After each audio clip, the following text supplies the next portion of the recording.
Don't mind me, I'm in my luteal phase. Welcome to the Luteal Phase Podcast. We're your hosts, Carmen Siu and Misha Sabani. The Luteal Phase Podcast is an unfiltered pop culture podcast named after your most chaotic week.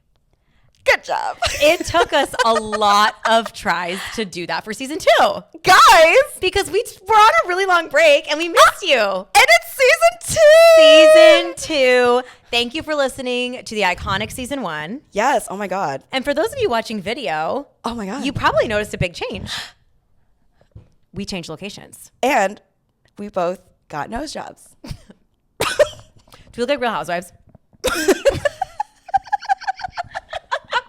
Well, I love your new nose. Oh my God, thank you. We had the same surgeon. We actually swapped noses. Okay, for real though, because you're probably all wondering where we are. Yeah, you are. And we were really on wondering. season. You're really wondering. We were wondering, and we need to tell you because people are in the comment sections bullying us, begging to know. Begging. We used to be, season 1 was on the iconic Love Sack, and we decided We're not sponsored yet. Love Sack didn't pay us a dime for that. We Yet. were like, yet. So we were like, we're gonna go to the dining table industry. So now we're in the kitchen. Who's this dining table by the way? Wayfair. Hell yeah, Kelly Clarkson. Yeah. Okay. So Wayfair Kelly Kelly, Clarkson.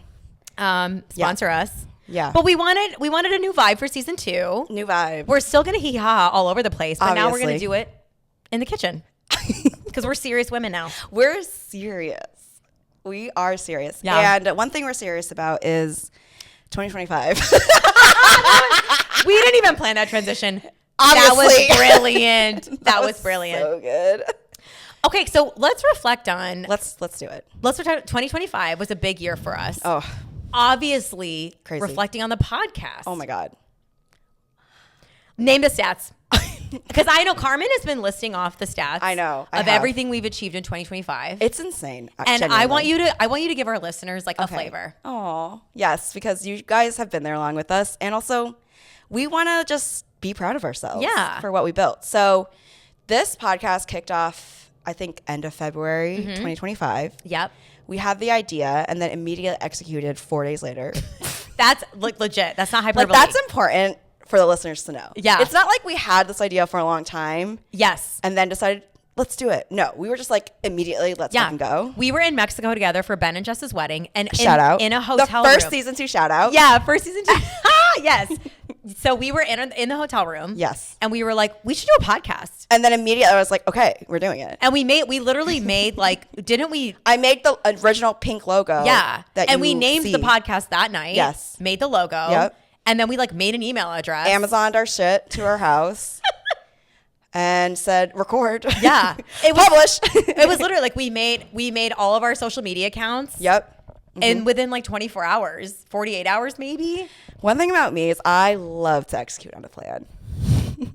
And I love to have a wonderful creative partner. Yeah. And and we're two people who love to achieve. Oh, yeah, that's the real thing. Yeah. So we were like, if we're going to do it, we're going to do it and do it really well. Yeah. And here comes the hyping up. Drop the stats.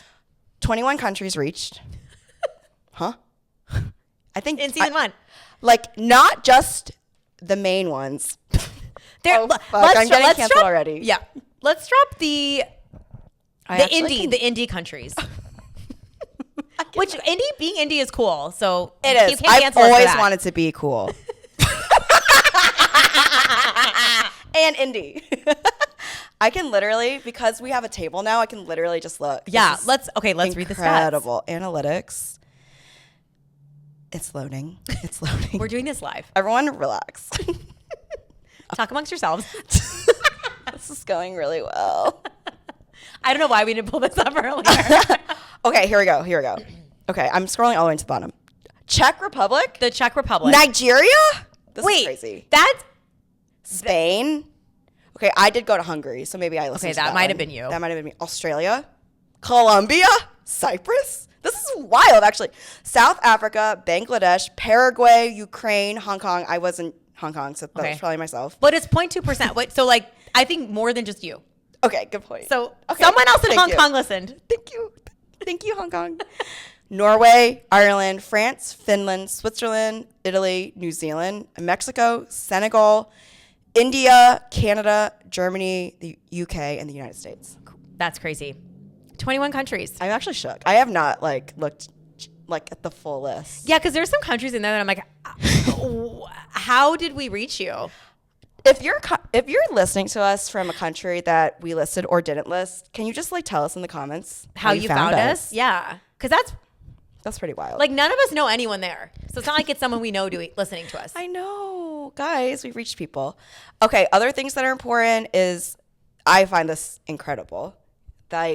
Both of us, one on Reels and one on TikTok, separately had videos hit over 1 million views. That's 2 million eyeballs. 4 million. 4. 2 times 2 is 4. Women in STEM. I didn't finish Kumon, so.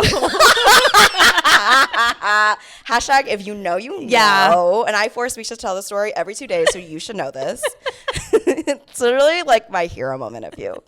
You would have been my hero in my childhood. And you know what? I'm a lot of people's heroes. Period. What else? 17 episodes, which is crazy. How the fuck did we do that? And also there, in addition, we do a lot of other things. Yeah. So 17 episodes. Oh. Yeah. But what we were listening is there's 17 episodes in the middle of all of the life that we lived in 2025. It's not like this was our only thing we did. And by the way, we have I went to Lollapalooza 3 days in a row. Sorry. And that's the biggest thing we did in 2025. That took a lot out of me. Honestly, I'm still recovering from Lollapalooza. I only went for 1 day. Yeah, honestly. But yeah, we balance. We're corporate girlies. We balance full time and not we demanding jobs. We're more important than we seem in this podcast. We're important in corporate America. I think we're very important. I think so. In addition, we balanced all of life, our full time big girl jobs. We both, if I could say, have a lot of friends that we hang out with. We balance our and relationships. We have a lot of friends. By the way, just want you to know. And they take up time, and we are also just people who do a lot. No, genuinely. Also on the friend thing, we do have a lot of friends. I just want to say, I do. I'm not. We're not no loneliness epidemic over here. Just saying. And I think our social calendars are too filled. Yeah, I actually one of my goals is to say no to social things more. Good luck, bitch. Do you want to hang out this weekend? I actually literally Yeah, she literally just asked me. We really should hang out this weekend.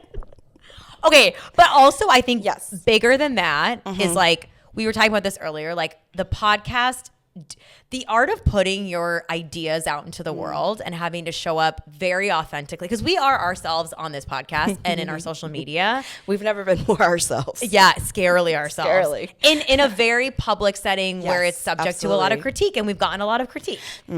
So I think just having to battle that, absolutely. That's been a huge thing for us. Absolutely. And we both have our own clowning on the haters, but also they hurt our feelings. Yeah, because the 13-year-old incels are mean. Oh my god, they're mean. They're lonely so and mean. bullying us.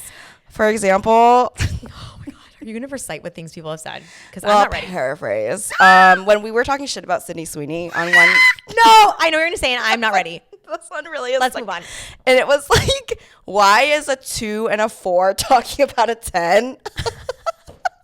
And I'm definitely the 2. Okay, I did not know Karma was gonna recite that.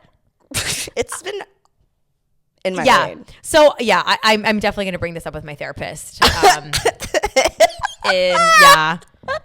Later today, but or later tomorrow, Perfect. whatever. Perfect. Whenever I'm going to therapy. Anyway, so it's just been a really fun and crazy year. Yes, and the podcast has brought a lot of fun, but also just a lot of growing. Yeah, which has been what we wanted. Yeah, we are very growth oriented women. We are very introspective. We are very introspective. We love to be better. We got okay.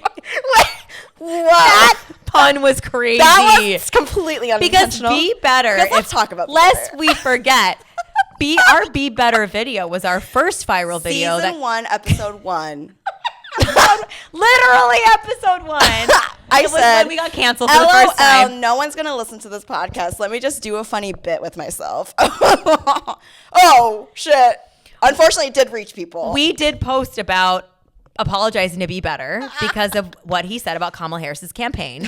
Doesn't that feel like a million years ago? A million years ago. And we were like, no one's going to, we're first-time podcasters. Mm-hmm. And we were like literally going viral for being hated because I was literally in choir practice. One of the other millions of hobbies. Yeah. Look, my phone was blowing up with fucking hate comments.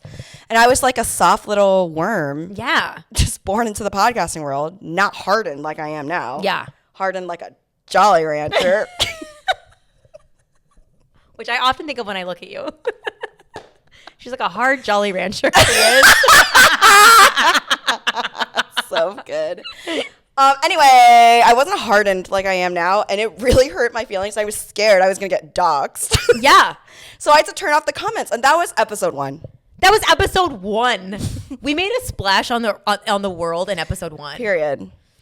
That's what we do. Yeah. So speaking of people who make splashes on the world, Bowen Yang. We need to talk about it. We have to. Because Bowen Yang means a lot to me. Yes. Because he... In the prep for this episode, we were talking about representation, as we do. You know, that's important to us. We're 2 Asian girls. 2 Asian girls in media. And we of course we're going to notice other Asian people in media, all 3 of them. 1, Bowen Yang. 2, Mindy Kaling. I think that's it. We listed them all. Okay, there's also Simu Liu and Ali Wong, and then that's it. Yeah. And Hassan Minhaj. So I'm sorry, there's 5. 4. There's less than 10, okay? Stop fact checking us. We are not mathematicians. No, that's why we're doing this right now. Okay, so not to our parents' chagrin. Oh, okay.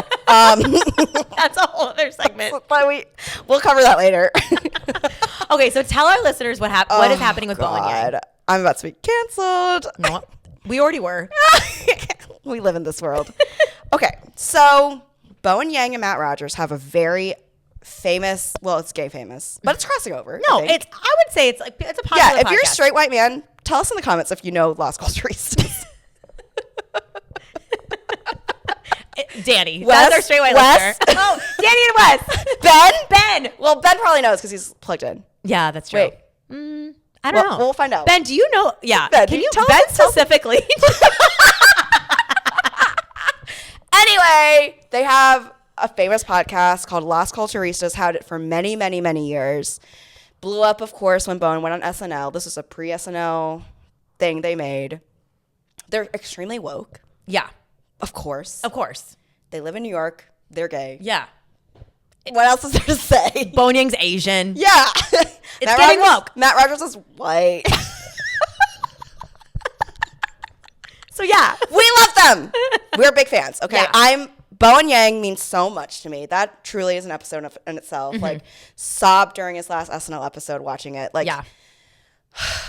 He really means a lot to me. That's truly a superintendent. But most recently, the reason why we're talking about him is because Bowen just left SNL halfway through season 51. And then on Las Culturistas, they were basically doing an exit interview episode. So the episode was really about Bowen leaving SNL. Mm-hmm. I only listened to the first 15 minutes of it. Don't tell Bowen.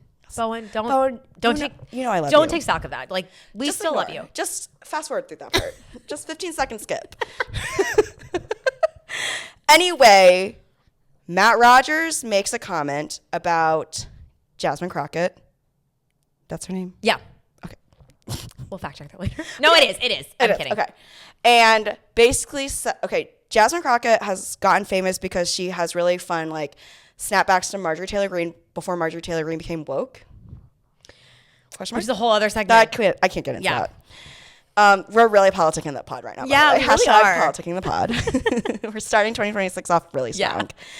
Anyway, Matt Rogers was like, Jasmine Crockett is running for the Texas Senate seat. Mm-hmm. She's a congresswoman. Now she's running for Senate seat against another progressive. I think there's a primary Democrat.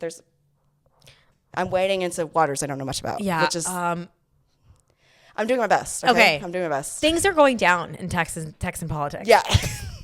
Listen to the brown woman. I'm sweating. I know. I was like, we are smart about a lot of things. We are. But sometimes not. Okay, go on. There's a lot of details to remember, okay? Yeah. My brain this weekend was football for 48 hours. So that's where my brain's at. Anyway, okay.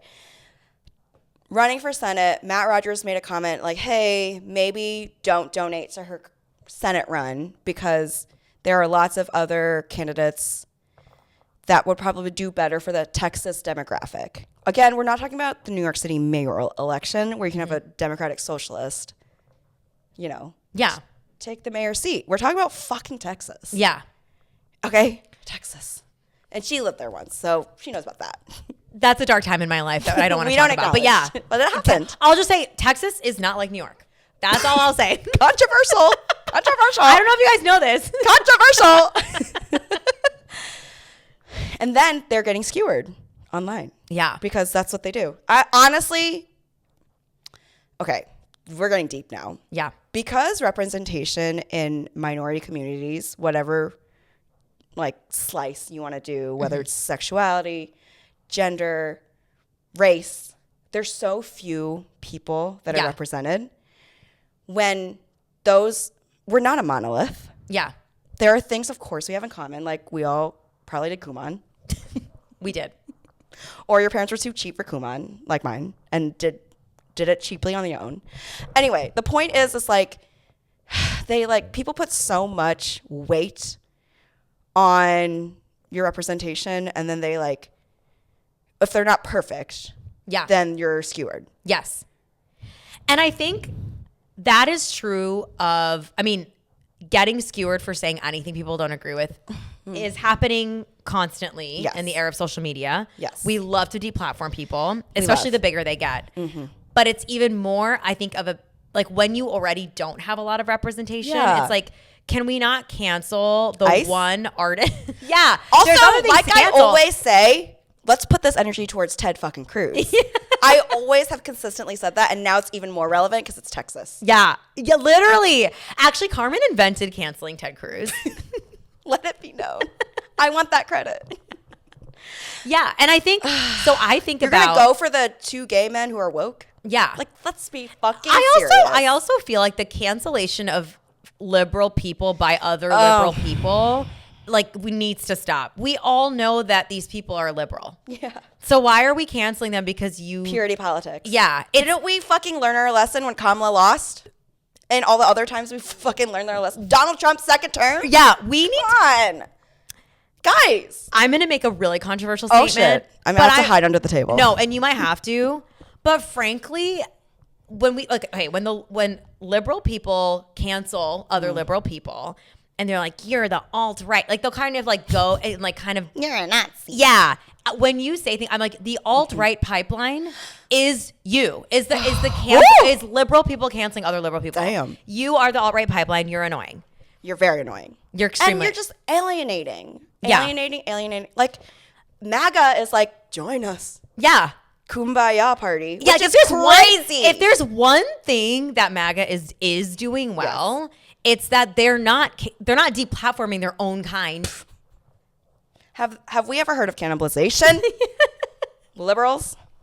But Leftists? okay, the other person I want to talk about, and this is not political related, sure, but Mindy Kaling, the other Asian person, the only other in the Asian. arts. And let's be so for real. The reason why we only say Bowen Yang and Mindy Kaling is these people have truly crossed over. Yeah.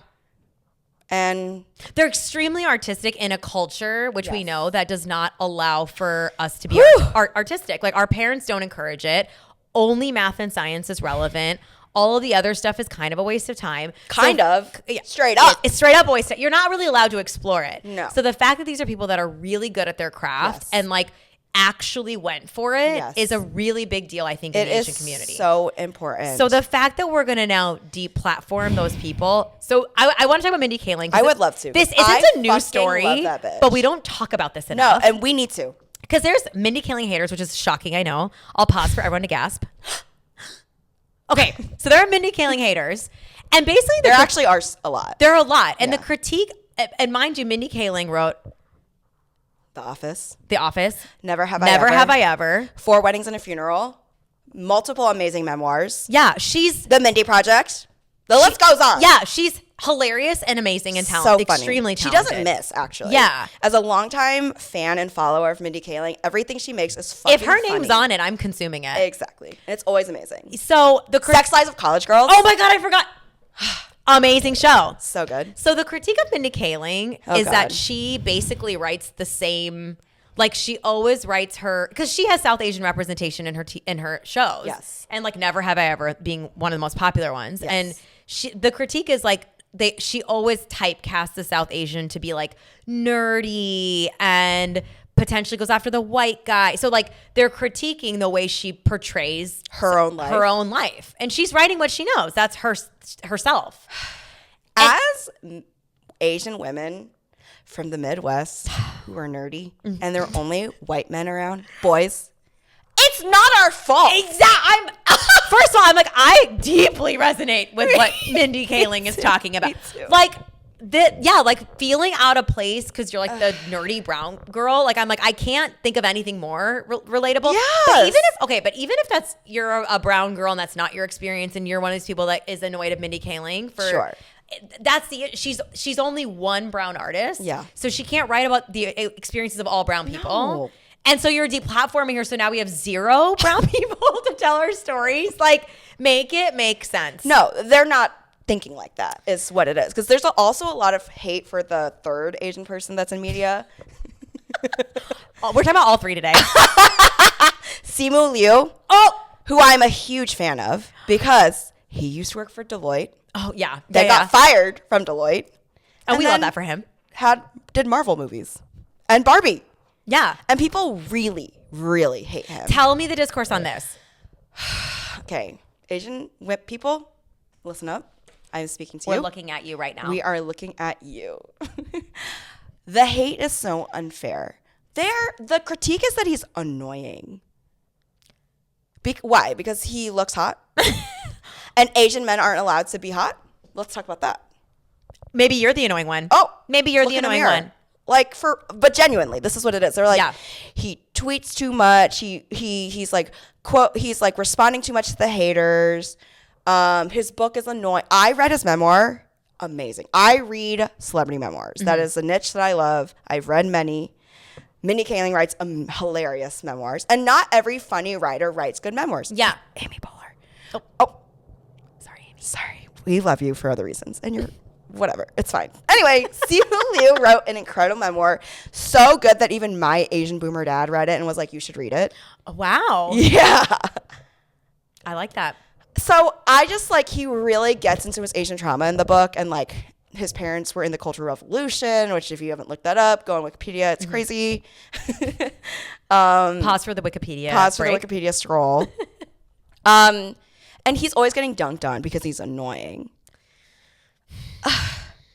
So we're gonna have 0 again. What's the end game here? Is it just because you haven't taken the time to be introspective about your own Asian trauma and you just have to project onto the one person we fucking have? Yeah.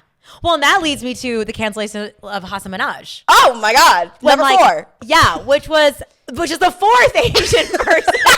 So we're actually going to cover every single Asian person and their cancellation because this also annoyed me. Yes. Hasan Minhaj. Okay, no. Now I'm on fire. Let's fucking go. Not only is Hasan Minhaj brown, he's a Muslim guy. Mm-hmm. That's triple whammy. And he does a lot of stand-up comedy about the Muslim experience. Mm-hmm. He talks about marrying outside of outside of the religion. I am a diehard Hasan Minhaj fan. Yeah. Because he talks about not just being, having immigrant parents, being brown. He talks about being Muslim. Also, he's fucking hilarious. And he's hilarious. He's so smart. So funny. So he's talking about all these different layered experiences of being a minority in multiple ways. And so I think this was maybe 2 years ago now. Yes. There was some expos that he did an interview with I think it was the New York Mag or New York Times, one of the New York publications. Some fucking New York person thing. We're from Chicago. Yeah, so we don't care. Irrelevant. So basically they wrote a quote unquote expose. Yes. So he did this really popular stand up. Was it Homecoming King, I think? All of them are hilarious. Yeah, they're all really funny. Basically this reporter is this is a stand-up comedy show. So he's obviously saying, he's drawing on his life experiences and for comedy reasons, speaking in hyperbole and period. Yeah, and dramatizing the story.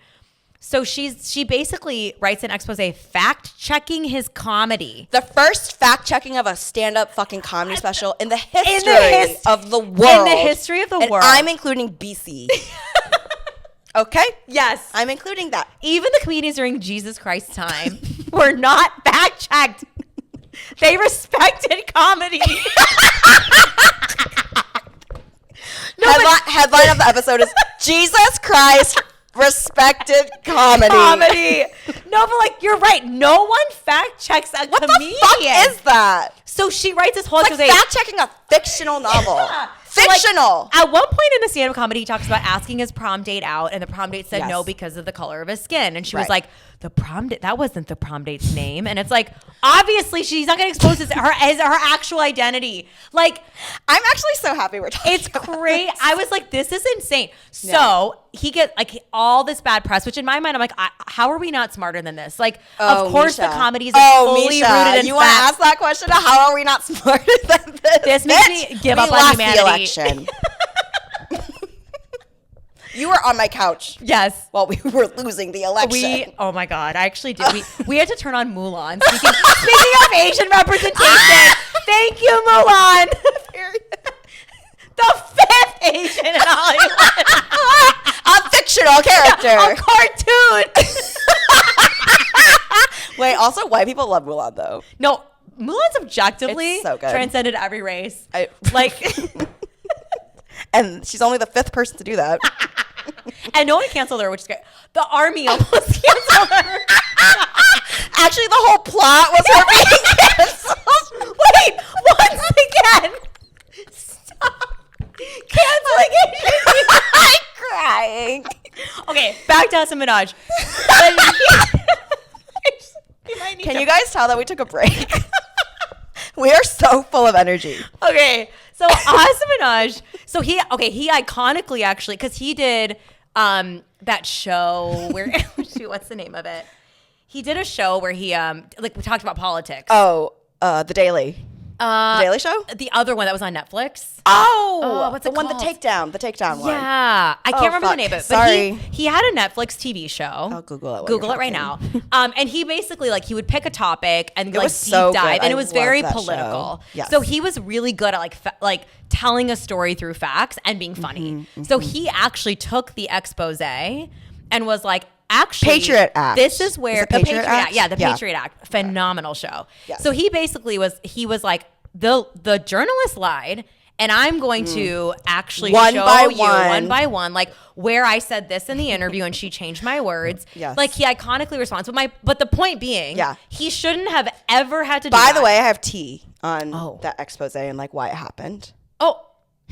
Okay. I think I have Insider a pop culture scoop. podcast because I've been sitting on this for years. Oh my God. Okay. And I'm so How excited have to we tell never everyone. talked about this? I don't know. I feel very passionately about the Hasan Minhaj I cancellation. didn't know about your passion for Hasan or Mindy before an hour ago, and I'm so happy that we're having this conversation. Usually we're just obsessed with our white woman, Taylor Swift. Okay. Here's the tea. I want the tea. So at the time, The Daily Show, the Jon Stewart, satire, whatever. Mm-hmm. They were looking for a new host when Jon Stewart was being replaced, and he was the front runner. The tea on the streets is that Bill Maher didn't want him to get the job and was the reason the expose came out, and it was why he was blocked from getting the Daily Show job. Okay, because I actually do remember that was a story. I didn't know the Bill Maher piece of it, but people were like, that expose is the reason he didn't get it. And that's actually, I think, one of the reasons I'm really hyped about this story. It's I'm so angry about it. It was so unfair. Yeah. Also, fuck you, Bill Maher. No, fuck you, Bill Maher. Fuck you. Fuck you, Bill Maher. I never liked you. I liked it when you made Religulous, and I think now you pander more to the right, and I don't like that. And you're rage baiting, and I'm enraged. And we've been baited. I've been baited. Wow. Okay. Well, I didn't know we were going to go down that whole path, but I love that I didn't. did. I'm actually sweating. I'm just so angry. It's fucked up. Guys, there's not that many there. And I think also, Can we just let us fucking let us live. Let all 5 of them, including MULAN, live. And And I think also now that we are artists putting ourselves out there, I'm even more sensitive to how we critique other artists. Not just Asian artists, but like I have become a lot more, because I'm a critical person in general. I don't know if you guys know this. That's the basis of our entire podcast critiquing other people. But I've become a lot more mindful, and empathetic of how I'm critiquing other people. Absolutely. Now that I'm like, oh, this is what it's like to be on the other side of it. Yeah, so when I see that, I'm like, that there's no validity to what you're saying, and you're just being an asshole. 100%. I want to like, we could spend, we'll do it in the after hours, but I want to like get into the like true like meat of like, why are Asian people doing this? Yeah. I think it's like deep rooted projection, insecurity, and maybe it's like, because there's only one of you, you have to be so perfect to represent all of us. And it's like, no, the solution is we need more people to represent, so that we don't need that one person to be perfect. Let Mindy Kaling tell her story about BJ Novak. I've been waiting to say that. I know that line. I've been waiting to say that. We did this entire bit so that Carmen could say that. You guys, BJ Novak is the baby daddy. No, it's so obvious. Who the fuck else are you hiding it at this point? No, she's not. No, she's rubbing it in our face. Remember when BJ Novak tried to date that influencer, TikToker, Delancey? Aren't they still dating? Split. Oh, because Mindy Kaling said also, it was a random pairing, and it made, also, I didn't like it. It was weird. And Mindy said, "I'm your situationship, not that bitch. Always and forever. Always and forever. Like soup snakes. Yeah. Come on. Yeah. Read her memoir. You'll know the reference. Like, it's BJ Novak. Yeah. It's BJ Novak. It's BJ Novak. It's BJ Novak. So just let her tell her life story. Whatever. Yeah. Also, Never Have I Ever is fucking art. That is truly one of the greatest Crazy shows. Davy. Love that bitch. Love that bitch down. And what's interesting is I'm like, she actually, to me, is not a standard archetype of brown girl. No. She's super like rebellious and outspoken. And I'm like, actually, I think she did a really good job of not. I never think the critique for the 4 Asian people are ever allowed or okay. No, I will never stand by it. And I think honorable mention for Ali Wong. Oh. Because her stand-up special, her first one, changed my life. Harvard Nectar? Oh my God. Are you kidding me? Colonize the colonizer? I don't want to lean in. I want to lay down. No, that was one of the most iconic stand-ups of all time. Agreed. Yeah. Are there any other ones? Daniel Day Kim. I think of him because I started watching Lost for the first time, and he was in that.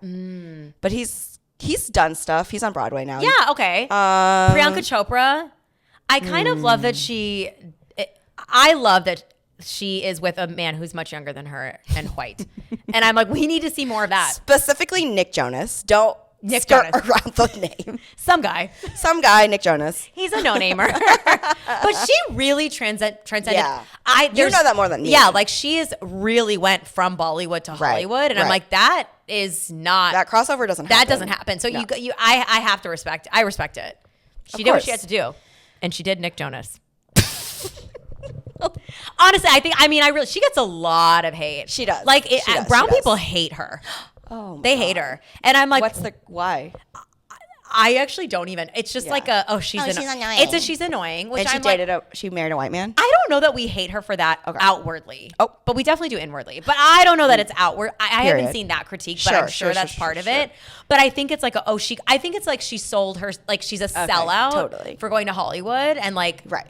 Bollywood wasn't good enough for you. Yeah, exactly. I'm sure that's what it was. It's exactly that. And it's like, why aren't you excited? Ooh, another Asian, Ken Jeong. Oh. He's so funny. Okay. Stand-up king, hilarious. He was truly a practicing doctor. And then you went and found, I guess, Judd Apatow. I was just watching some TikTok on this. And Judd Apatow was like, I will always keep you employed because I know that you quit your true job of being a doctor. Oh, wait. So just like put him in the back of movies. I know. Okay, let me just go down a rabbit hole really quick. And then he would like cast Ken Jeong and stuff. And then, after rewrites and recasting, maybe Ken Jeong wouldn't have that role anymore, but he would still get paid as if he had the role. Because Judd Apatow was like, I picked you from your truly lucrative day job of being a doctor, and I want to take care of you. Wow. And then when Ken Jeong finally booked Hangover 2, Judd Apatow was like, okay, you're good. You made it. Like, we did it. I love that. Shout out to white saviors. We need you still. We actually Unfortunately, we need to be accepted and pulled up by the white community. We do, because like there's only 6, 7. Yeah, and we're out here canceling each other, so we really need your help. Me too.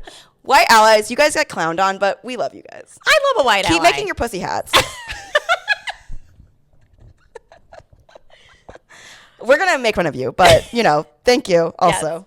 Yes. Okay. Why did this segment end with thanking white people? I don't. Shoot. Okay, so we have some reprogramming of our own to do. Like, we shouldn't have done that. But we live in a white supremacy, so like, of course we would have. So, okay, we're going to end this segment with shout out to all the Asian people who have the courage to, for example, leave their doctor job or leave Deloitte or just go for it from the beginning. Like Hasan Minaj's first gig was a pizza commercial. I didn't know that. Wait, and it's I want to watch that. Yeah, and it's like, and Simu Liu did all those like stock business photos. Yeah, like so the PowerPoint. The shit they had to do to make it. Oh my god, we see you. Yeah, in a culture where like you were only allowed to achieve. So and achieve in a very specific way. AKA school.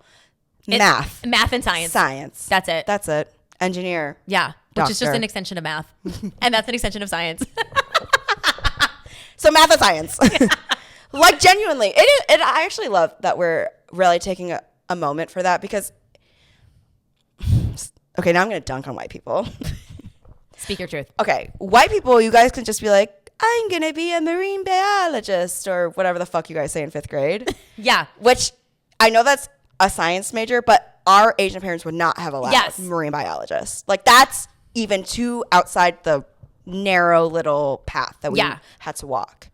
100%. Yeah. The Asian experience. Well, let's talk about conditional versus non-conditional love because that's at the core of it. Let's fucking go. Where I think generally in the white community, parents are like, I will support you no matter what. Yeah. That doesn't mean they won't get mad at you, but they'll always support you. Sure. It's called unconditional love. It's generally what parents feel for their children. Oh. Asian people do not have that. We have extreme conditional love. We have been known to like literally not speak to our children again if they marry outside of the caste or the ethnic group we want. There are so many personal examples. I don't want to put my family on blast, but there are a lot of things that a white person would be like, why would your parents get mad at you for that? And you're like literally getting cut out of the family. Oh, no, the list, I could come up with 50,000 examples. Like including like if you go to the football game when you're in 8th grade, if you want to go to the football game, you're kicked out of the family. Literally, like it doesn't even in college. Like, it happened, of course, all through high school and also in college. Oh, in college, because also in the brown or in the Asian community, you're not an adult. Ever. Really ever. Really ever. In the brown community, you're not an adult until you're married, which as a 35-year-old unwed woman, I'm still treated like a child. For better, for worse. Yeah. It's just fucked up. So we'll close this segment by saying if you are an Asian creative, we see you. It's hard as fuck. Mm-hmm. You're going to like be plagued by self-doubt and insecurity and want to quit a lot. Mm-hmm. But we see you. It's hard. And you should keep going because we need more representation. We need more diverse voices. Yeah. It's very important. And we need to create space for each other to be allowed to be imperfect, which our parents never allowed us to do. Oh my God. To be imperfect. Is that cracking publicly. The code? Our parents didn't allow us to be imperfect. So then when you see an Asian celeb, then you're only allowing, they have to be perfect. They have to be perfect. Because that was the reward system from childhood. Yeah. And so when you see an Asian imperfect, you're like, that's not allowed. No. Bye. Get off my screen. We must cancel you. Go be a doctor. The way God intended. Hey, and if you're an Asian doctor with a creative dream, we support you. We see you too. You can do it. Call Judd Apatow. Buy a watercoloring set on Amazon. Dabble. Just try. Just dabble. It's fine. It'll be ugly. That's a fine. You can be imperfect. You will be imperfect. Yeah. Perfect.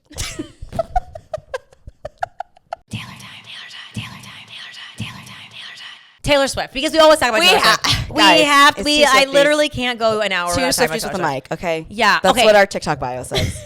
Because that's all that would say. I had a lot more to fucking say. Okay? But it's literally the number 2.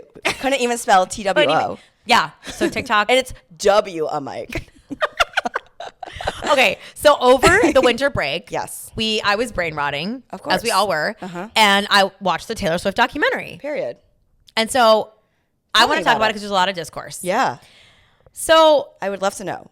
Well, set the scene. Okay. 6 episodes, I think. It's 6 Disney episodes. Plus. And actually, now I'm thinking about it, I only watched the first 5. I didn't watch the 6th episode. But okay. Anyway. So, I mean, it's really... So, the documentary is the behind the scenes of the Eras Tour.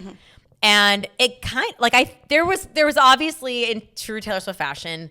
mixed reviews on the documentary. That is true Taylor Swift It's fashion. so like we can't agree on anything in the Swiftie fandom. You know. It's become very polarizing. Period. And so really she what she does is she showcases like everything that went into making the tour. So like it's very behind the scenes-y. Like it's cool. Everything that went into it, how the stage was created, the costuming. Ooh, fun. And she highlights a lot of other people outside of herself. Like she really gives a lot of spotlight to her dancers and what their background stories are, and like the choreographer of the dance of like the dances, and like there's one person who gets diagnosed with breast cancer during the tour and like highlights that. Aww. She highlights, you know, what happened and like the terrorist threat. So she kind of gets into a lot of just like a lot of the behind the scenes. She also gets into her relationship with Travis Kelce.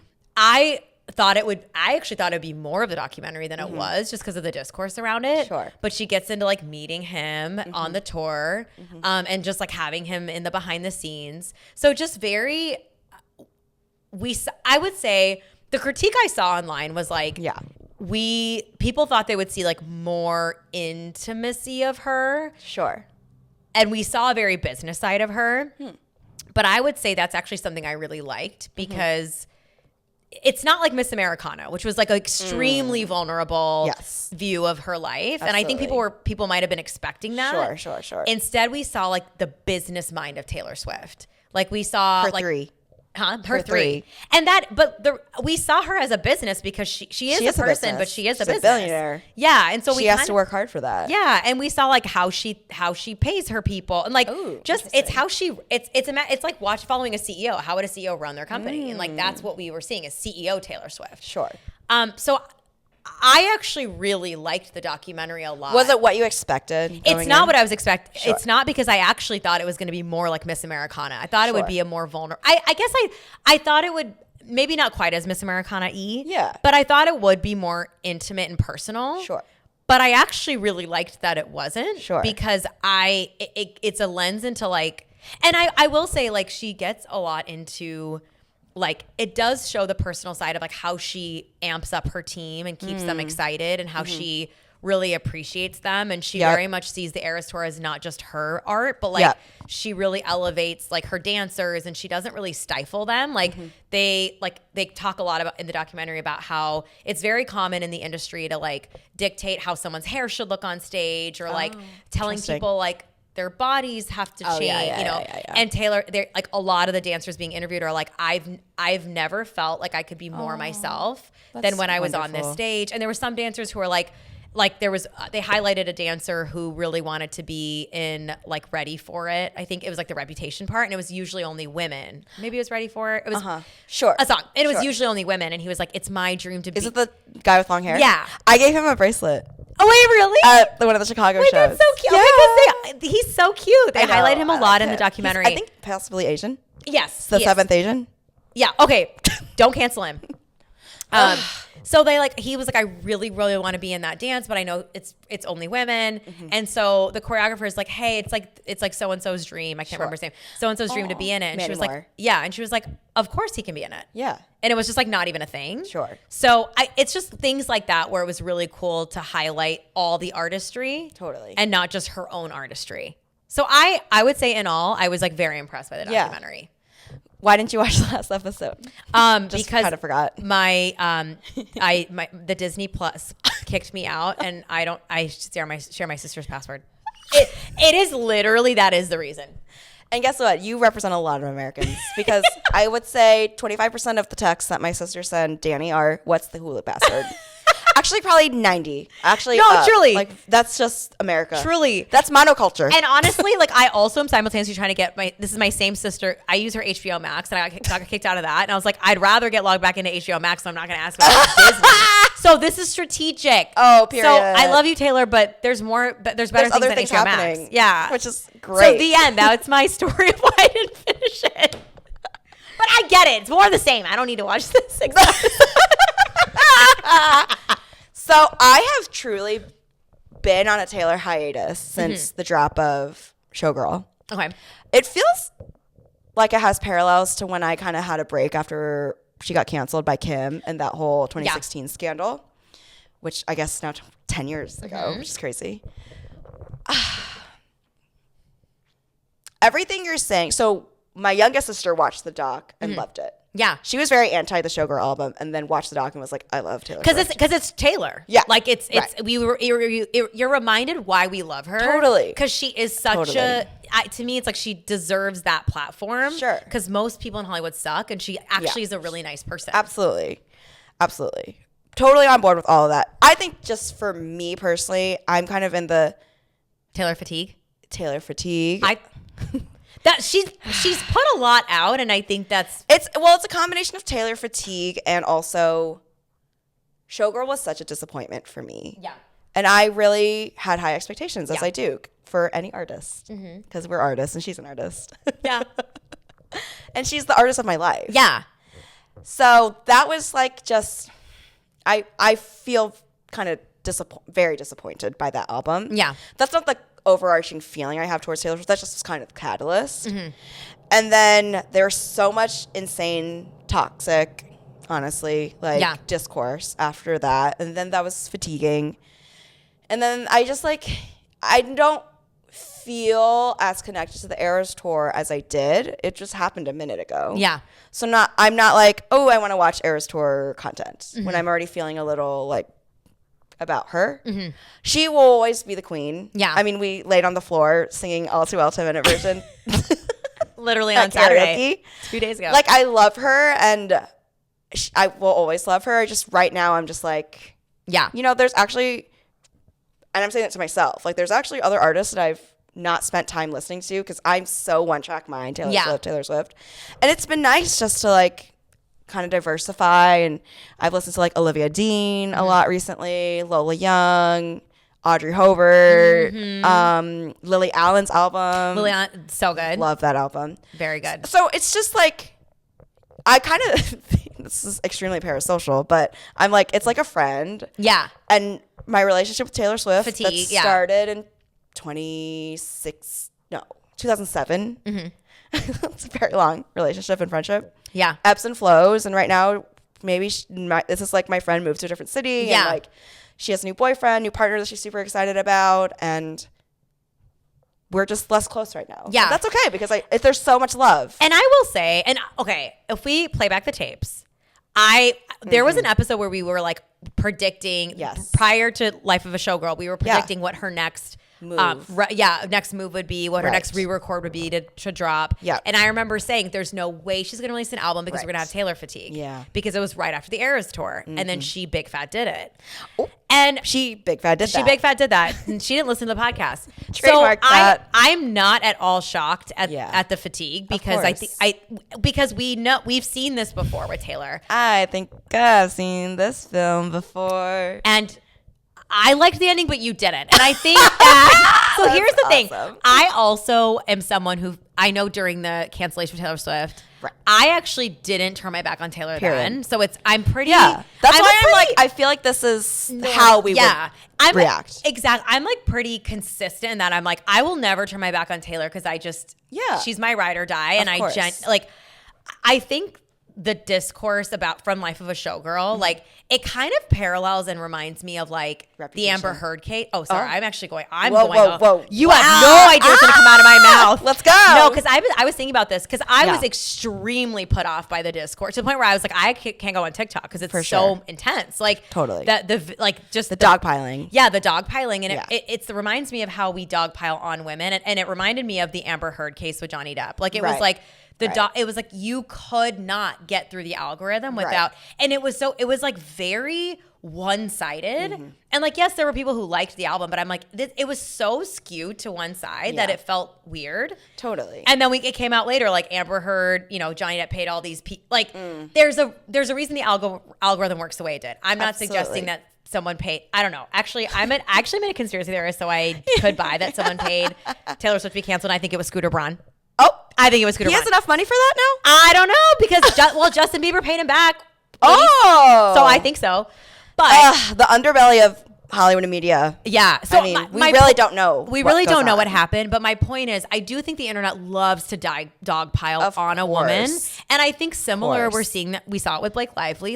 Extreme, intense discourse that of hatred towards this woman. And I'm like, it's too much. It's too much. And the same thing happened to Amber Heard, and the same thing happened to Taylor Swift. And Britney Spears. Et cetera, et cetera. Yeah. So that's why I think I think, and when the Amber Heard Johnny Depp thing was happening, I was fairly new to TikTok at the time. So I was also fuck Amber Heard. And I think, and after the Blake Lively thing came out, I think we've started, that case in particular, we started talking more publicly about how PR works. Yes. In a way that I didn't really realize. Totally. And I think now that I see it, I'm like, oh, we actually the algorithm does do a certain thing. Oh, and so absolutely. So I think I confirmation biasing. Yeah. And clicks and likes. And then, I mean, if we really want to throw it back, we're speaking of AP US history. No. So we went from the Amber Heard case all the way back to AP US history high school. Because we learned about yellow journalism and sensationalism and what sells papers. It's the same concept in my mind of TikTok, which is when we're more vitriolic and that gets a view. That gets a view. Look, a contrarian hot take is going to get a view. A tempered take is not. Of course. So to me, I think I just see the dog piling and I'm like, no, I can't. I'm not participating, especially on a woman. And need I remind everybody, the weekend that Life of a Showgirl came out and we were dogpiling Taylor Swift was the same weekend that P. Diddy got his verdict, and it was 4 years for literally beating women and sex and all the things. And I'm like, the way we will just hate women. This is the Ted Cruz example. Yeah, it's let's turn this energy towards Ted Cruz. Exactly. So I'm and I will say, and there was a lot of discourse around alt-right, MAGA related to Taylor Swift. The documentary, I want to highlight this. People don't like that she hasn't made any public political statement in a while, right?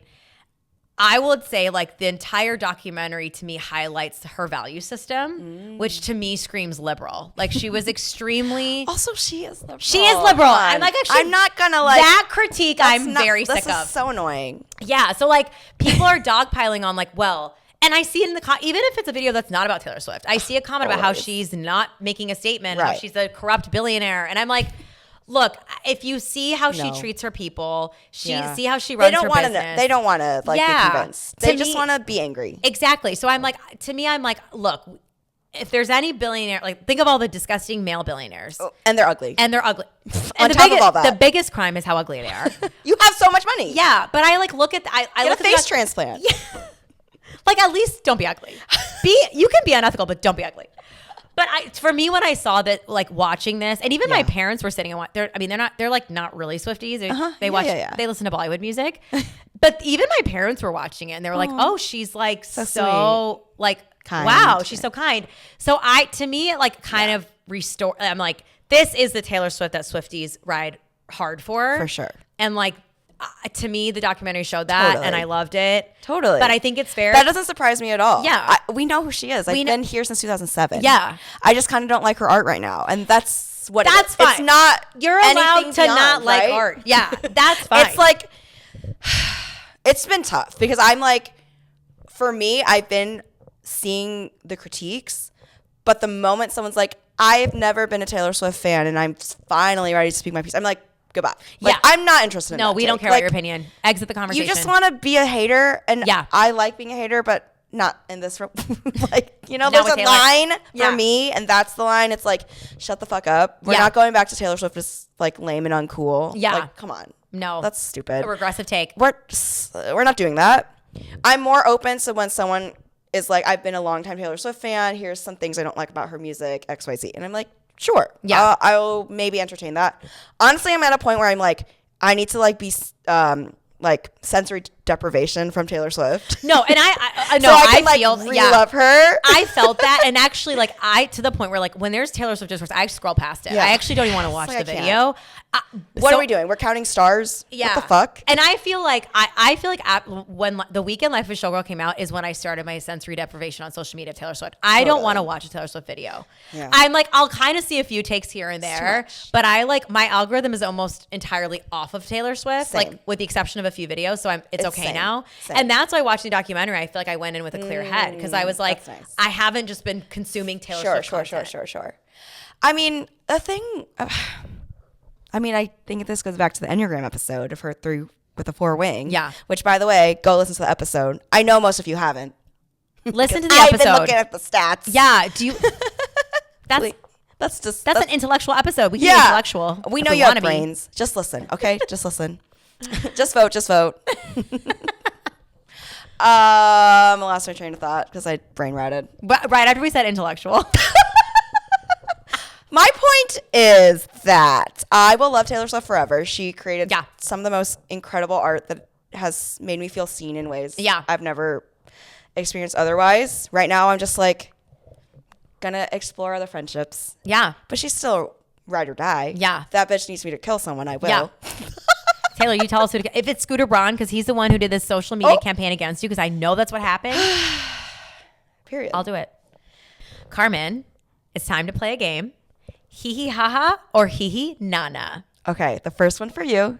Stranger Things. Girl, you saw my 16,000 TikTok videos about this. That all went viral, by the way. That all went viral because... Not hyperbole. This bitch. I was locked the fuck in. She really was. I rewatched all of season 4. Oh my God. In preparation for season 5. I've always wanted to be into Stranger Things, but I'm a scaredy cat. Yeah, and I'm not a scaredy cat. I know you. One of my lures is that because I'm the youngest of my sisters and all my cousins by a lot. Yeah. So we grew up watching horror movies, and I was like 5. I saw The Exorcist when I was 5 years old, with my mom and my grandma. I watched. What? Your grandma was there? Oh yeah. And so anyway, so I'm not scared of anything. Yeah. Massive hee hee ha ha. Period. I know once again, internet loves to ruin things, and so people had feelings about the season. Okay. Whatever. Can we do a spoiler alert really quick? Oh yeah. Because I have a question about the ending. Okay. If you haven't watched, if you wanted to watch, you would have watched it by now. So yeah, it's been out. Just speak. So they killed 11. So I know this is one of your videos, but yes. As someone who got scared during season 1, I haven't watched anything, but I like to be part of pop culture. Yeah, let me tell you. And I love Millie Bobby Brown. Yeah. And I love her gay bestie. Oh, well, it's Will on the show, but what's his name? Yeah, you know. Anyway, so I watched a lot of that. But did she die? What's going on? Yeah, so, okay. One of the critiques of the show is that not enough of the cast died. That's a literal critique. Because people were like, you went through... Wait, who died? Tell me. So, no one... Did Joe Keery die? Who's he playing in the show? He's Joe.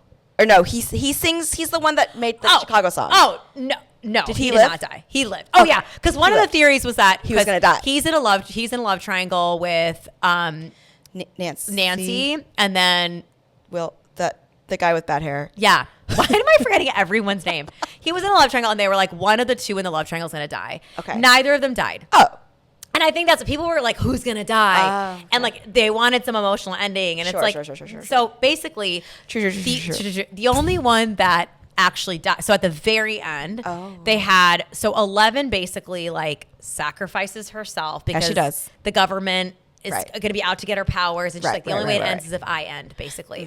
Mm-hmm. So they like destroy Vecna or whatever, and then she like goes into the upside down and is like gets taken away. Okay.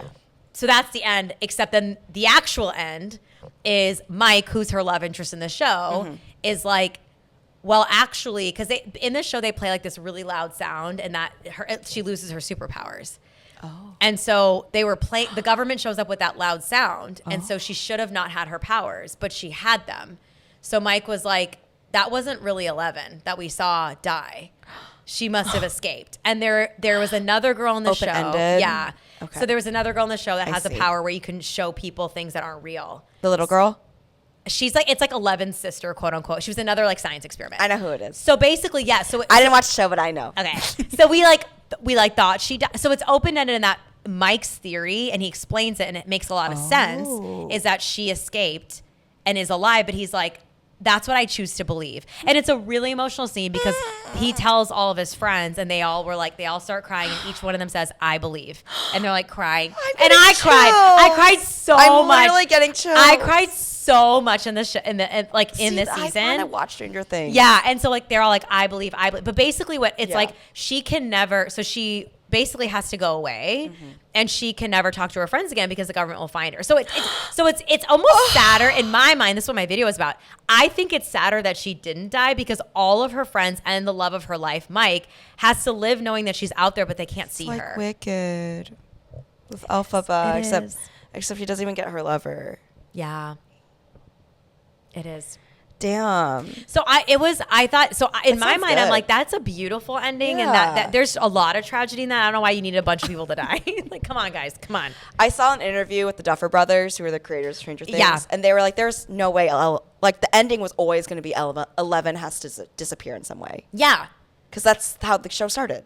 Right. It's like everything, the arc is over. Yeah, everything goes back to her. Yeah. So like she can't just live a normal life. She's like a superhero. Yeah. That everyone is trying to kill / like mutate and make more of her. Like they're not gonna be like, oh, actually, like we don't care anymore. And then she works at Kroger. Yeah. Then she went to Indiana University. She became a doctor. And majored in accounting. Yeah. She works at Deloitte. 11 works at Deloitte. That's so funny. Yeah. Anyway, so I thought it was a hee-haw. I cried a lot in the season. I thought the child actors that transcended to adulthood were amazing. I mean, I love them. Sadie Sink was fucking incredible in season 5. Guys, one of my favorite moments of last year was that I saw Sadie Sink in a play called John Proctor's The Villain. And it's a play about small towns and sexual assault. Essay warning. And she fucking crushed. She was so good. My sisters and I were deep sobbing. All the women in the audience were deeply sobbing the last 20 minutes of the play. Oh. And then I got to meet her. Yeah. And then I got to like tell her I loved her in the All Too Well music video. What'd she say? Was she like? She was so sweet. She's very like that. Yeah, she's very soft spoken. Super soft spoken. But she's a fucking force. Love that bitch. She is gonna have quite the career. Love that bitch. She was a fan because people were getting like these poor people were getting like the cast were getting like shit all over. Oh. But I think like in terms of their acting, which I don't agree with any of it. I thought people did a great job. I'm sure it's fucking Sadie Sink. But the one person that no one shut on was Sadie Sink. That's what I mean. Like people were like shitting on Millie Bobby Brown, which shut up, you guys. Shut the fuck up. I can't even. Yeah. I can't even. I love that girl. Okay, amazing. Okay, Charmin, yours. The Golden Globes. Okay, Hehe Nunu. Okay. See your truth. It's a Hehe Nunu because Nikki Laser crushed. Love that bitch down. Yes. Fellow Swiftie. She walked out to Taylor Swift. Joe Alwyn was in the audience. Oh! And so was Charlie XCX. Wait, she was there. That's what I saw on a TikTok. Okay, I believe. I believe. I believe. Wait, I really need you to see that scene. It was so I know, sad. I will. You should go look at. Don't worry, my algorithm will show. Yeah, it to me. now that you know that scene is. I can't wait to watch it. There's also a lot of humor attached to it. I'm like sure. People are recreating it. I'm sure. So it's like a pop culture moment. Yeah. Anyway, Golden Globes. Nikki Glaser crushed. There was a lot of weirdness. Actually, I tuned in halfway through. Okay. And it was during Rose Byrne's acceptance speech, which turned out to be a big pop culture moment. Yeah, I've actually seen. I didn't watch it, but Yes, because she says that her husband isn't there because he's at a reptile expo. Just go look it up. Yeah. It's very funny. Okay, I love award shows, but it was a boring award show, and there was weirdness with like the type of music they were playing. They were like, there's jokes online about how Judd Apatow was walking out to the song Apata. Oh.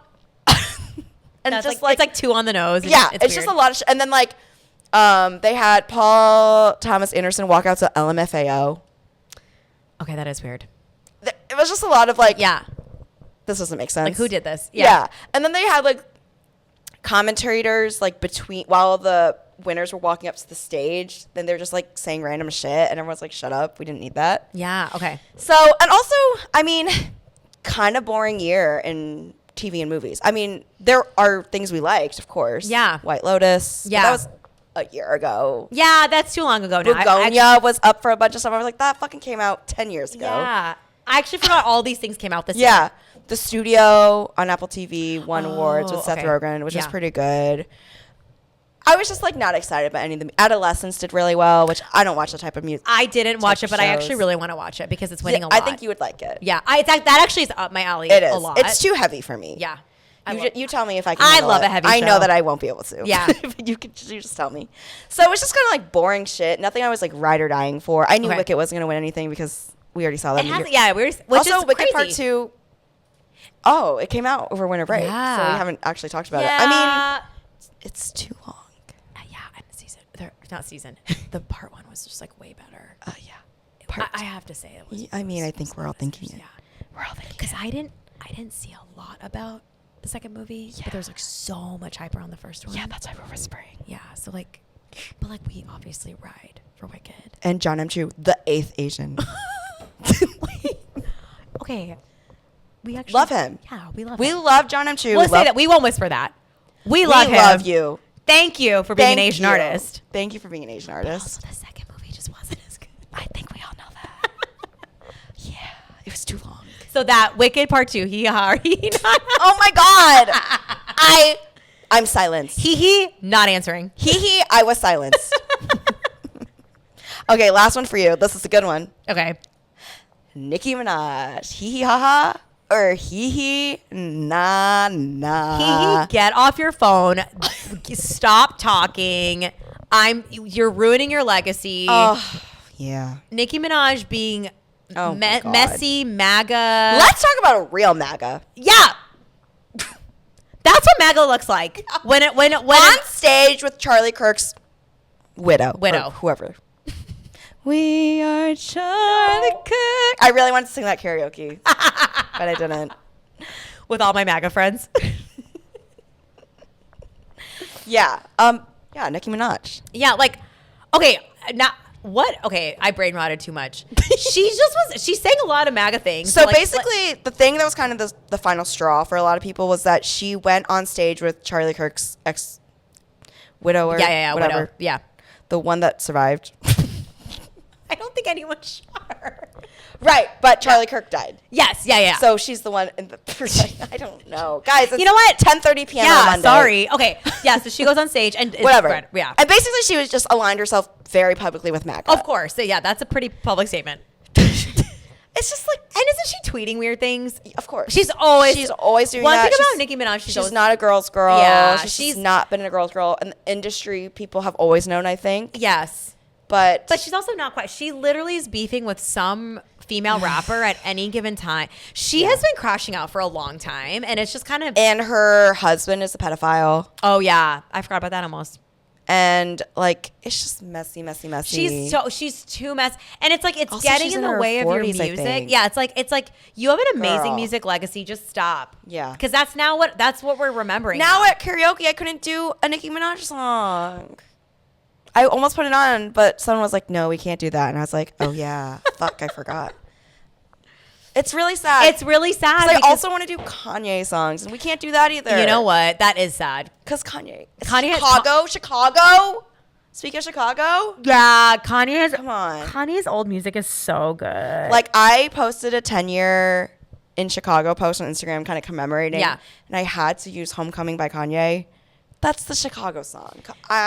You know what? I think everyone. You guys know I'm woke as fuck. The thing is, I think everyone feels sadness over the downfall of Kanye and Nicki. Yes, so I think that when tough. people play old Kanye and Nicki, I think it's the recognition that we're ignoring the new versions of them. Okay, thank you. Because it's like we can't ignore Obviously, Kanye West I don't music. support all that shit. Yeah, he's also like unmedicated. Like there's a lot going on there. Yeah, it's just like pour two out. For these like rap legends that like created so much incredible culture. Yeah. Super bass. Come on. They are rap legends. So that's why I'm like, can someone take Nicki's phone away? The bees in the trap. I want to say that. And she's so funny in interviews. And I'm like, you should have just she's stopped a mammoth, there. of course. Like, oh my God, there's it's sad. It's really sad. Yeah, and I think it's like her music is foundational to like our college years and millennial culture. So I'm like, can you not? I don't know. I personally will not like. I'll play her music personally. Speak on it. I will. Yeah. I don't like her as a person. Yeah. But I'm sorry, she's an icon. Yeah, she is. I can't ignore the music. No, she is an icon. It's just sad. And I kind of forgot that we canceled her because I literally was queuing the songs. And I was like, ooh, I probably put on Super Bass or something. And I was like, and then someone was like, we can't play her. I think it's because we always kind of knew she was crazy. So this isn't. She did Bees in the Trap. Yeah. What is that? And she's like, she's out there. So she had that pink wig and a dream. Yeah. And you know what? She actually has always been beefing with people. And unhinged. She's unhinged. So part of me is like, the downfall's it's sad, but not shocking. Yeah. It's kind of like at your big age, you're still tweeting on your phone. Okay. At like Cardi B and like come why? On. And like, it's really messy shit. You know, it's like she says her tweets are diabolical. They're crazy. They're not. They're like unhinged. Like when her and SZA had whatever the fuck was going on with SZA. I don't even. Yeah. And you were doing your homework before a podcast episode trying to catch up because it was that insane. I was literally taking and I literally was like, I don't know what these tweets mean. They're so crazy. Yeah. Anyway, pouring out for a baddie. Yeah. We lost a baddie. Speaking of baddies. Who's your hottie of the week, Carmen? No, I actually. Ibuprofen. Thank God for Western medicine. Okay, why ibuprofen? Because the whole fucking world has the bubonic plague right now. The bubonic plague has made a comeback. The flu, the COVID, bubonic plague. Yeah, whatever. Flu A, flu B, flu LGBT.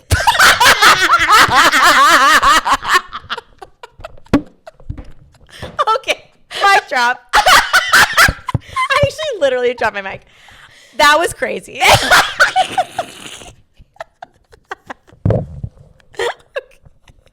Okay, my hottie of the week was that joke. Oh my God, that was truly the wit was winning because I obviously didn't plan that. The flu A, flu B. Okay, back to the flu. Because that's a serious issue. Everyone is fucking sick, and this always happens. Yeah. Ever since the COVID years, the whole office is out of office for another week in January because everyone's fucking sick. Do you think we're faking it now, though? Because we know that, now that we can be like, I have COVID. Like, I think some people are, but I think majority of people are. No, because actually, like, everyone is sick. Yeah, Shannon had COVID. Shout out. Shout out to you, Shannon, and your COVID. Like, there are people at work that have been sick since the beginning of December. Like, genuine, and I see the death in their eyes. Yeah, and you can hear it. You can hear it in their like, voices. Have children, and those people are like spreading the flu always. Yeah. My biggest flex is I never get sick. I never get sick. I never got COVID. Whatever the fuck this bubonic plague is, never got it. Girl, what are your secrets? I can't live your lifestyle, unfortunately. Yeah, I'm gonna be honest. There's so much. I was like, where to begin? Should we do a next episode? I mean, honestly, she's a wellness queen, guys. I really am, but it works. I never get sick. Well, I like to eat bagel bites. You know what? That actually sounds. I would get bubonic plague for a bagel bite. Actually, I'd get bubonic plague for like chicken fingers. Let's be specific about why we would get bubonic plague. Like a bagel bite, I could say. Tell us in the comments what you do for bubonic plague.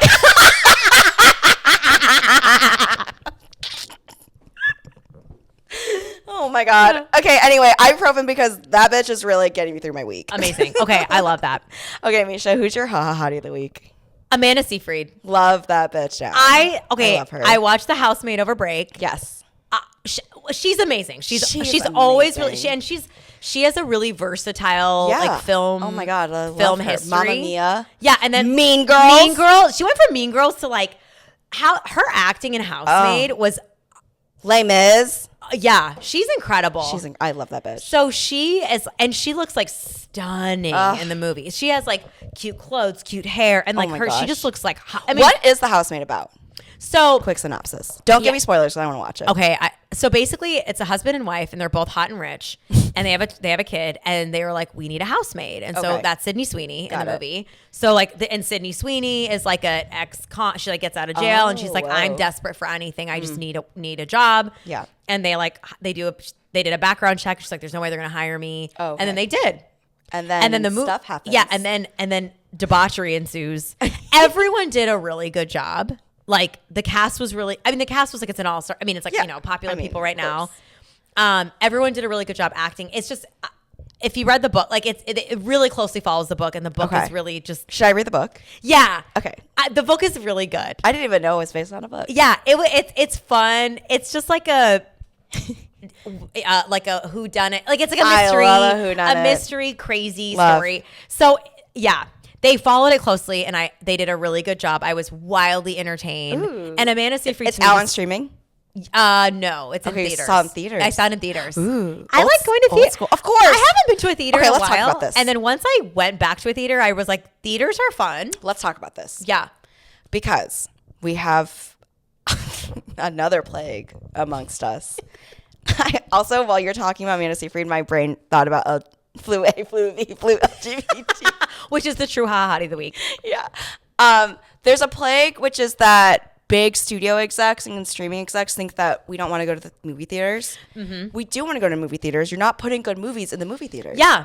I want to go with my girls. Yeah. Get a popcorn, get a Diet Coke, put butter on my popcorn. Yeah. Sit in my little chair. Mm-hmm.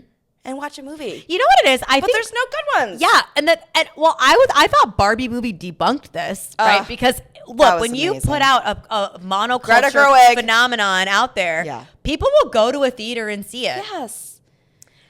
And Housemaid made like $100 million in this first week. Period. Like it did really well. Good. Sinners did an amazing box office. I saw that in theaters too. That was really good in theaters. During Christmas break, my sister and I saw the Knives Out Netflix movie in theaters. It went to theaters? It was a packed theater, Misha. I have never experienced that in my 32 years of life. Like, yeah, people miss the theater. Seat was filled. That's crazy. Like every seat was filled. My sister and I walked in during the trailers, and I had obviously all my snacks in my hands, and I had to like walk through the seats. Like it was crazy. Every seat was filled. Yeah, people want to go to the theaters. Put good movies in the fucking theaters. Yeah, I love to sit on my couch. Yeah, we love to sit on the couch. But we do it all the time. And we want to have a little going out with the girls moment. Yeah. I for me, like there was a period of time where I was never going to a theater. Mm-hmm. And I think there was like COVID. Yeah. Oh yeah, that actually is what it Of course. It's weird. There's a couple years where I just didn't go anywhere.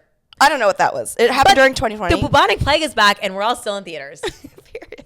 So we're super spreading like crazy. No, it's important. Monoculture, that is important. And we don't have this on here, but I just want to quickly touch on sports. Oh, yeah. It was a big part of the weekend. Oh, my God. How did we not have that? Okay, let's talk about it. So monoculture and community and rituals are very important to the two of us. Yeah. That's why we're one brain selling all the time, because we are actually saying yes to every fucking thing. Although I'm proud of myself. I did say no to the Shannon football event on Sunday. I did. That was I wanted to be there, but I, in my spirit, could not. I physically couldn't get out of bed. Yeah. That was the day after my birth. That was the morning after my birthday party. Right. So, Shannon, I'm sorry. We love you so much. You know that. We do. I just couldn't. We both had something every night. Every night. Okay. What were you doing? I don't even know. Like, I had work events. Yeah. And then what did I even do? And then we hung out Thursday. We did a year-end review with the girlies. Where the fuck were you? I was like, with you. Yeah. And then I just casually hosted a big fat birthday party. Which, by the way, she threw a fucking banger of a party. My party was lit. She wanted a banger of a party. I did. It was my 35th, which it's like a milestone birthday. Absolutely. And I was like, go big or go home. Like it has to be. So like, we did the pregame, solo cups, Jello shots, cocktails in a punch bowl. It was so fun. Yeah. People and then were lit. And then we went karaokeing, and I have to say, like, everyone was, I got a lot of really good feedback. People were like, you know, in the debriefs. No, people were like, that party everyone rocked. just showed up, and it was just everyone let loose. So much fun. You know, it goes to show, like, everyone wants to let loose. They just, if they need everyone else to do it too. Yeah. And then you realize how much everyone is craving to just be silly. Ooh. And like it's so fun to be silly, because like I'm always trying to be silly. Yeah, I love being silly. Like I just want to silly. I want to be silly. I want to be silly till I'm in my grave. And then I'm going to be silly there too. So like. In our graves. Yeah. Like dancing. Like, I mean, it's people in their 30s, you know, because I feel like there's a stereotype when you're in your 30s, you like move to suburbs, have kids, and you never have anything interesting to say ever again in your life. If you're listening to the suburbs. If you're listening to the suburbs, I'm sorry you're boring. But if you like, in this part, you could kind of see like how, like, it's a bunch of people that are our age. Yeah, in our 30s. And like everyone's shaking their asses, scream singing, nostalgic songs, fun pop songs from today. Guys, when Closer came on, 2016 banger summer. It's just people love to sing and dance. Yeah, that's what makes us human. Like, I see TikToks. I'm choosing to believe. I believe that they're saying there's no antidepressant that will make you as happy as dancing will make you. No, that's science. And actually. I believe that because, okay, we're just predisposed to like dancing and singing. I think because we're in the entertainment world. But everyone wants to shake their booty. No, it's so fun. And you know what I love is that even straight men who pretend like they don't want to shake their booty want to shake their I booties. know those bitches want to shake their little booty. They want to shake it more than anyone because they're the most oppressed. Emotionally oppressed. Oppressed or repressed or both. All of the above. But yes, okay. Anyway, my point is like monoculture, shaking your booty, being out on these streets is important. And we had 2 huge sports moments happen over the weekend. Friday night, Indiana University advanced to the national championship for the first time ever. We don't win shit. Like I can't emphasize, we're never mediocre. We were poop on a stick. Poo-poo on a stick. Poo-poo on a stick. Okay. And now we're in the national championship. So that was crazy. Like just so much fun to experience that with my college friends. And like feel so much love and nostalgia for these 4 years of our lives that, we're kind of pretty removed from at this point. Yeah. I'm 25, but No, and I just turned, I'm still in college. So, but I'll miss it when it's done. Right. But anyway, that was just an amazing moment. And then Saturday night, the Bears, they pulled out a win against the Green Bay Packers, which are our longtime rivalry in the playoffs. And Danny told us. And the score was so close. It was a fourth quarter. It's cardiac arrest Bears. That's what they call them online. And they won at the last second. And Danny told us at karaoke the last time. I'm gonna get the stat wrong, so I'm gonna make some shit up. But basically, the essence of the statistic is that the Bears haven't won a playoff game, maybe against Green Bay, whatever, since literal Pearl Harbor. Let that sink in. Hold space for Pearl Harbor. Hold space. And this show Speaking is really of Asians. Tie back. My brain is on fucking fire. It is. I took a month and a half off and I'm fucking back. We are so back. We are so back. Anyway, that's it. Wow. And okay, I want to talk about the moment that it was so fun because we were all, I don't remember what song we were singing, but we were singing whatever, and I remember. We were singing All Too Well 10-minute version and doing a witch's circle seance. Is that when when it was announced? That's what. Oh, what was announced? Oh, I'm talking about the moment we found out that the Bears won. Oh, so we were summoning, and then we were doing our witch's circle, and then the Bears scored a touchdown with like a minute 40 left of the game. So that was the turning point because we got the score that it needed, basically. And it was so fun because all of a sudden, there's people watching on their iPad or whatever, and everyone just shouts and screams with joy. And then the people that weren't watching knew we knew what they were doing. What was going on. So we're like, yay! Even though we literally were watching. So we're all just cheering. And then there was a moment during karaoke when we sang End of Beginning. By Joe. Stranger Things callback. Yeah, callback. And we were like, and just as Chicagoans. Guys. And everyone was just like passionately feeling singing it. Like when I'm back in Chicago. I feel it. It was so powerful. Oh my God. That moment was amazing because, as I've mentioned, Homecoming used to be our Chicago anthem, but we can't really play that with the full freeness. Yes. Because of all the things. So now that we have this song, I think it's like the current anthem of Chicago. I think it is. And it's just in general becoming a more popular song because of Stranger Things. It's in the top 10 right now. Yeah. And I'm sure every Chicagoan played that song on Saturday night. Well, and actually it's like I was even seeing that it was climbing the charts just because he's becoming popular as an actor. Love. And so because I'm even seeing one of his other songs go viral. Wow. Right now, okay. I can't remember. It's like Basic Bit. I'm sure it's Basic Bitch or whatever. And it's just people love. He's like a fan favorite in the show. He's loved. And then now with the Bears doing really well, of course people are going to stream it. Like I took a video of everybody, the whole room singing it, and people are just like you can emoting. I actually love that we have it on recorded because it was actually one of my favorite moments of my party. You just could everyone was really feeling it. Yeah. You know, it was kind of like the first time we all went out after COVID. Yeah. And, you know, that feeling, that monocultural feeling of like, damn, we've been cooped up inside. Yeah. This was a version of that. It was just like, oh my God, we're like with our best friends on this wintry, snowy night in Chicago where usually we're all inside being sad, but we're out. Yeah. And we're cool and having fun and laying on the ground and singing Sabrina Carpenter and like just feeling so much love for the community that we've built. Yeah. Oh. People came up to me at that party and they were like, oh, you're the podcaster. And I was like, I am. It is fun for your friends to meet. Yeah. Like it, because I had a lot of coworkers there. Right. And then I had just my other bubbles of friends. Yeah, other bubbles of friends. And it was just, and everyone just got along really well and was just vibing. It was great. And singing and just having That's what you love as a friend. Like when Yeah. you're having a birthday, you want all your friends to get along. Yeah. Like that's the best feeling in the world. And I will fight with at least one person at every one of your birthday parties. But Period. As you should. As you should. I want the lore. I want the tea. If that doesn't happen, it wasn't even a birthday. I need a girl fight, at least one. It was just such a beautiful moment. And I just feel so much love for the city. The city has been the backdrop of most of my most beautiful moments and relationships and friendships and big moments in my adult life. Yeah. Happened in Chicago. Yeah.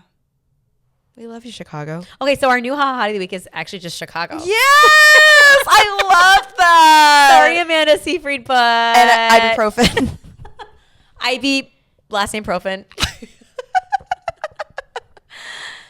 Oh, I love Chicago, though. I do too. Thank you for listening to the Ludio Face podcast. If you love this episode, give us a follow, comment, buy some merch, and share with your Hottie of the Week. Episodes drop every other week, so stay tuned for the next installment of the Ludio Face podcast. Follow us on Instagram, TikTok, and YouTube at Ludio Face Pod. Bye!